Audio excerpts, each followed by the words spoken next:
शकील साहब, माइक्रो और macro economy पे पूरी दुनिया चल रही है, लेकिन हमारे यहाँ मुझे लगता है कि ज़्यादातर हम लॉन्ग टर्म चीज़ें देखते हैं। 3 साल में, 4 साल में हमें ये फ़ायदा हो जाएगा। छोटे लेवल पे छोटे छोटे गोल्स जो एक ट्राइबेस्टर या सेमेस्टर के गोल्स होते हैं, उस पर अगर काम करना हो तो क्या बेहतर नहीं हो सकता कि उसकी कोई मजबूत पॉलिसी बनाई जाए?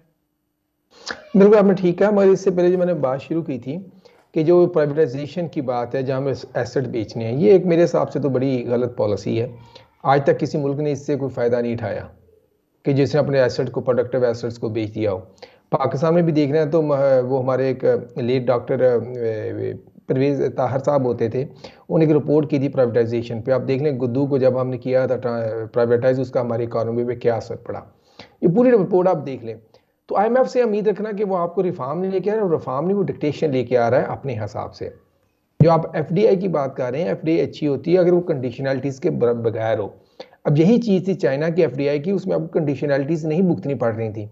जब ये वेस्टर्न इंस्टीट्यूशंस आते हैं जो पूरा पलंदा उठा के साथ आ जाते हैं जनाब, कि हमें नहीं पता कि आपकी सोसाइटी क्या है, आपकी वैल्यूज़ क्या हैं, आपका क्या नहीं है, आप ये काम करें, आप फॉरेन इकोनॉमी को खोल दें। स्ट्रक्चरल एडजस्टमेंट प्रोग्राम आने के बाद हमें ये आप यानी कि शॉक थेरेपी पे ही है, हम ये कर दो वो कर दो, हमने इकोनॉमी को प्री मेच्योर खोल दिया।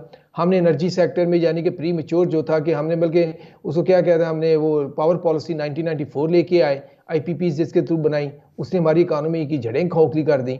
इसी तरह आप देखते जाएं, अब जितनी भी ये चीज़ें हमें लेके आए ना, और इस वक्त ये बहुत तबले बजा रहे थे, ये वर्ल्ड बैंक हो गया यानी कि यूएस साहब, देखिए बहुत अच्छी पॉलिसी आ गई पाकिस्तान की जनाब। और इस पॉलिसी का आज ये है कि हम सर्कुलर डेट में फंस चुके हैं। हमें जो है ना अपने इंडिजिनस विजडम की ज़रूरत है। वो विजन के जैसे हमारे जो लोग होते भी है ना, अभी जो हम जिसको हम इंडिजिनस का भी नाम दे देते हैं कभी कभी, वो वही है जिसका जहाँ को तो कभी अब्बा कोई आर्मी बड़ा अफिसर रहा हो, या ब्यूरोक्रेट रहा हो, या पॉलिटिशियन हो। इस तरह के लोगों को हम कहते हैं जनाब कि ये हमारा सिस्टम हल करेंगे। ये लीड क्लास ने एक और तरीका ढूंढा हुआ है, अपने बच्चों को भी आगे करके जनाब उसको सिस्टम में डाल दो, और कहो जी ये एक नया हमारे एक्सपेरिमेंट आ रहा है, ये नई सोच आ गई, ये आ गया वो आ गया। देखिए, विजडम का मतलब है आप जो ग्राउंड पे लोग काम कर रहे हैं, जिन्होंने, आपको पता है कि एग्रीकल्चर क्या होती है, जिन्होंने एग्रीकल्चर पे जिंदगियां अपनी ज़ाया कर दी, सिर्फ पेपर नहीं लिखे, उन्होंने वहां बैठ के एग्रीकल्चर को स्टडी किया, रिसर्च की, सारा कुछ किया। अब जब तक हम ये चेंजेस नहीं लाते, तो आप जो मर्जी प्रोग्राम ले आए तो वो आपके बेनिफिट में नहीं आता। आपने कि माइक्रो और मैक्रो, देखिए लॉन्ग टर्म जो विजन होता है वो बहुत ज़रूरी होता है।